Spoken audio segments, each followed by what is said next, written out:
दोस्तों, कभी आपने अपने दिल से सवाल किया है कि आखिर हमें बुराई की तरफ कौन धकेलता है? कौन है जो हमारे अंदर ख्वाहिश जगाता है? कौन है जो हमें नेकी से रोकता और गुनाह की तरफ माइल करता है? हम अक्सर कहते हैं कि शैतान हमें बहकाता है, और ये बात बिल्कुल दुरुस्त है, लेकिन कुरान और हदीस की रोशनी में हकीकत यह है कि एक और दुश्मन भी है जो शैतान से ज्यादा करीब है, जो हमारे अंदर रहता है, और वो है नफ्स।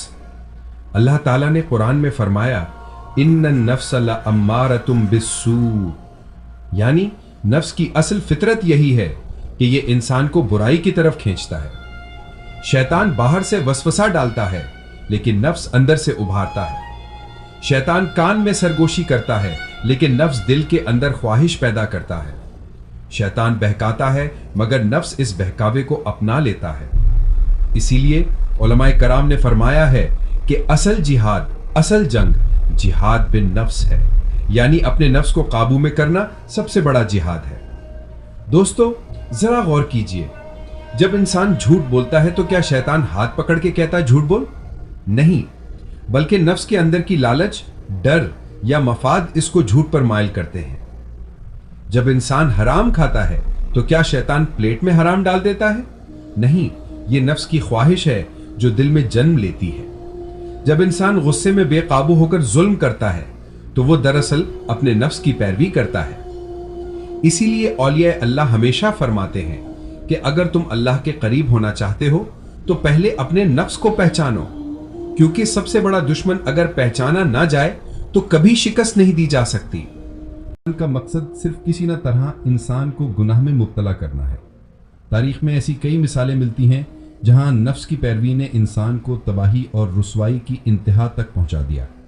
फिरौन, इसका तकब्बुर और रौनत इसके नफ्स की इंतहा पसंदी का मजहर थी।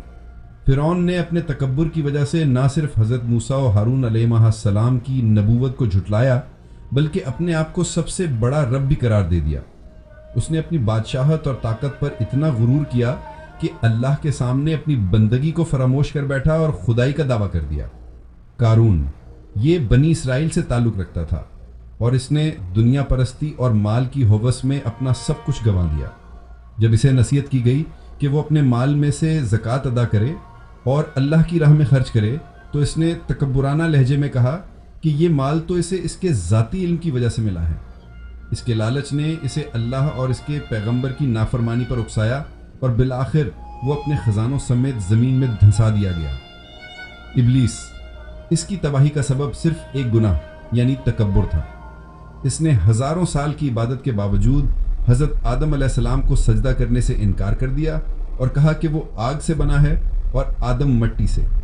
ये खुद पसंदी और अना परस्ती की इंतहा थी जिसने इसकी तमाम इबादतों को ज़ाय कर दिया और इसे अल्लाह की रहमत से हमेशा के लिए दूर कर दिया। इन मिसालों से यह हकीकत वाज़ेह होती है कि नफ्स का हकीकी ख़तरा महज दुनियावी लज्जतों में नहीं, बल्कि उन चीज़ों पर फ़ख्र और गुरूर में है जो इसे दूसरे से बेहतर होने का फ़रेब देती हैं। नफ्स उस इबादत को भी तकब्बुर का ज़रिया बना सकता है जो इब्लीस के पास थी, उस ताकत को भी जो फ़िरौन के पास थी, और उस दौलत को भी जो कारून के पास थी। इन तमाम वाक़यात में एक कदर मुश्तरक है। नफ्स ने हर बार खुद को हकीर बंदगी से बुलंद समझा और अपने अंदर के बादशाह को अल्लाह के मुकाबिल खड़ा कर दिया। हकीकी खुदा परस्ती दरअसल नफ्स की इस ख्वाहिश को कुचलना और हर नेमत को अल्लाह का अतिया समझकर उसका शुक्र अदा करना है। नफ्स परस्ती दर हकीकत बुत परस्ती है और इससे निजात ही खुदा परस्ती की राह खोलती है। एक शख्स अपनी ख्वाहिश के पीछे दौड़ता है और हराम कमाई करता है। कोई शोहरत के नशे में नेकी भी दिखावे के लिए करता है। कोई गुस्से में आकर अपने ही घर वालों को नुकसान पहुंचाता है। ये सब नफ्स की गुलामी है। दोस्तों, अगर इंसान नफ्स के पीछे चल पड़े तो वो फ़िरौन, कारून और इब्लीस की राह पर जा सकता है, लेकिन अगर इंसान नफ्स को काबू कर ले तो वो अंबिया और औलिया की राह पर जा सकता है। सवाल ये है कि हमारा नफ्स हमें किस तरफ ले जा रहा है। दोस्तों, अभी हमने नफ्स के ख़तरात सुने, लेकिन अल्लाह की रहमत यह है कि नफ्स का इलाज भी है। 5 बड़े नुस्खे जिनसे नफ्स को काबू किया जा सकता है। नंबर 1, तज़किया, दिल की सफाई। कुरान में है, क़द अफ़लह मन ज़क्काहा, कामयाब वो हुआ जिसने अपने नफ्स को पाक किया।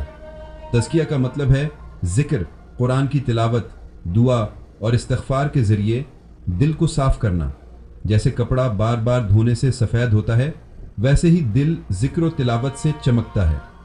نمبر 2، صبر، خواہش پر قابو رکھنا۔ نفس ہمیں جلدی لذت چاہتا ہے، لیکن صبر انسان کو برائی سے بچاتا ہے۔ آنکھ غلط چیز دیکھنا چاہے، صبر کر لو۔ زبان گالی دینا چاہے، صبر کر لو۔ دل حرام مال کی طرف بڑھے، صبر کر لو۔ یہ صبر ہی ہے جو انسان کو اللہ سے قریب کرتا ہے۔ نمبر 3، ریاضت، نفس کی تربیت کرنا۔ ریاضت کا مطلب ہے نفس کو سختی دینا تاکہ وہ قابو میں آ جائے۔ عبادت زیادہ کرو، روزہ رکھو، کم کھاؤ، کم سو، زیادہ جاگو۔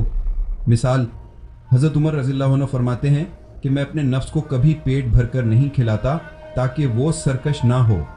نمبر 4، صحبت اولیاء۔ صحیح لوگوں کی صحبت میں بیٹھنے سے نفس خود بخود نرمی اختیار کر لیتا ہے۔ ایک درویش نے کہا کہ نفس کو قابو کرنے کا سب سے آسان طریقہ یہ ہے کہ اللہ والوں کے ساتھ رہو، کیونکہ ان کی خوشبو دل کو بدل دیتی ہے۔ نمبر 5، محبت رسول صلی اللہ علیہ وسلم۔ نفس کو قابو کرنے کا سب سے بڑا علاج سنت رسول صلی اللہ علیہ وسلم پر عمل ہے۔ جو نبی صلی اللہ علیہ وسلم سے محبت کرتا ہے وہ اپنی خواہشات کو چھوڑ کر آپ کی اطاعت میں جیتا ہے۔ حدیث ہے، تم میں سے کوئی مومن نہیں ہو سکتا جب تک کہ میں اسے اس کے نفس سے بھی زیادہ محبوب نہ ہو جاؤں۔ اگر آپ چاہتے ہیں کہ نفس کا قیدی نہ رہیں تو تزکیہ کریں۔ اگر چاہتے ہیں کہ گناہ سے بچیں تو صبر کریں۔ اگر چاہتے ہیں کہ دل پاک ہو تو ریاضت کریں۔ اگر چاہتے ہیں کہ روح روشن ہو تو اولیاء کی صحبت اختیار کریں۔